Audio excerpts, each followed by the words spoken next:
Vítajte pri našej dnešnej analýze zdrojov. Pozrieme sa na niečo, myslím, dosť praktické pre kemperov. Ide o tie bežné problémy s chladničkou v karavane. Áno, presne. Máme tu úryvky z online sprievodcu, volá sa Berti Guru a ten dáva nejaké rady.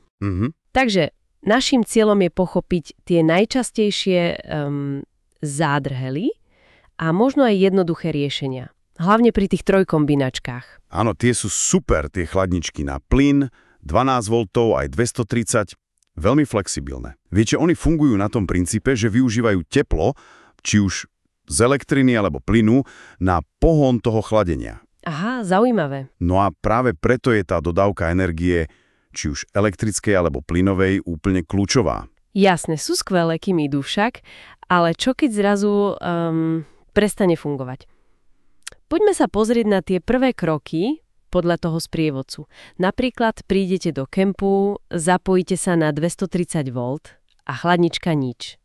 Čo s tým? No, často je to, ako sa hovorí, úplne banálna vec. Ten sprievodca uvádza ako najčastejšiu príčinu viete čo? Vypnutý istič na 230 V.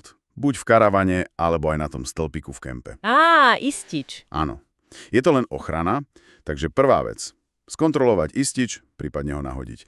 Niekedy sa na to proste zabudne. Rozumiem, taká rýchla kontrola, ktorá môže zachrániť situáciu. Dobre, a čo keď nefunguje počas jazdy na tých 12 V? To je nepríjemné, lebo to človek zistí až v cieli, že?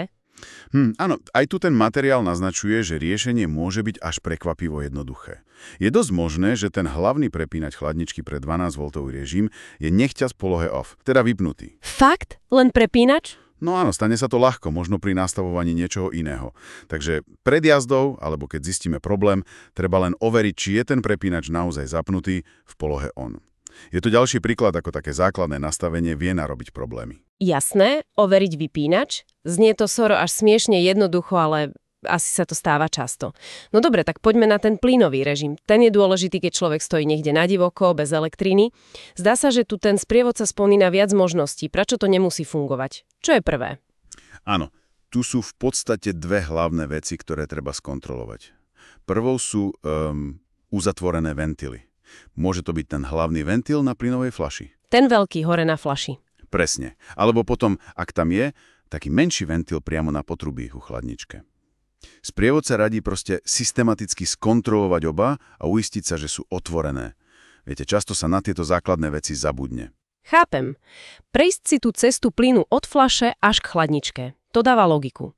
Ale čo ak sú ventily na 100% otvorené a tá chladnička na plyn stále nič nechladí? No, potom je tu tá druhá bežná príčina, ktorú sprievodca uvádza, a to je jednoducho prázdna plynová fľaša. Ach, áno. Znie to triviálne, ale kto z nás si vždy presne páta, koľko plynu ešte ostáva však? Takže riešenie je jasné, pripojiť plnú fľašu. Stáva sa to aj ostrielaným kemperom, verte mi. To verím. Ten moment, keď dôjde plyn, ten je asi známy. Takže keď si to tak zhrnieme, zdá sa, že podľa tohto sprievodcu veľa tých bežných problémov s chladničkou v karavane má riešenia, ktoré sú vlastne dosť jednoduché.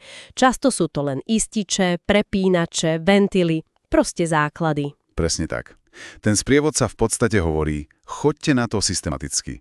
Overte si napájanie, či už elektrinu alebo plyn a skontrolujte nastavenia.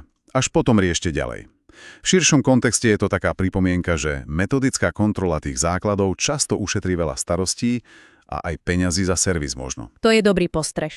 Naozaj, prejsť si tieto kroky môže ušetriť zbytočnú paniku. Určite. A toto nás privádza k jednej zaujímavej myšlienke na záver, ktorá už ide trochu nad rámec toho, čo sme mali v podkladoch.